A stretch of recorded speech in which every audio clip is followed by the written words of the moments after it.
ကစုံရွက်ဒါတွေကကစုံရွက်တွေရအောင်မှာချက်ဟင်္ကာဒီ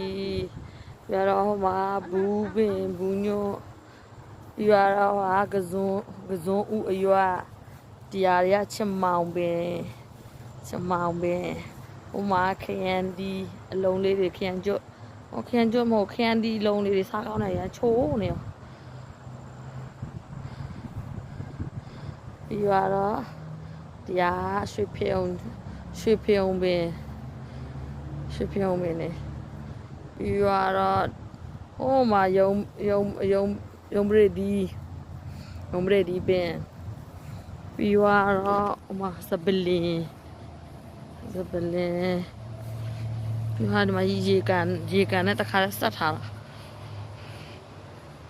ကြောင်ရေကန်ကြီးအရာနဲ့ရေတွေယူပြီးလားမခရနီပင်လာတင်မောရောခရနီပင်လေးဟိုမှာရေကန်ကနေရေတွေယူလာကြည့်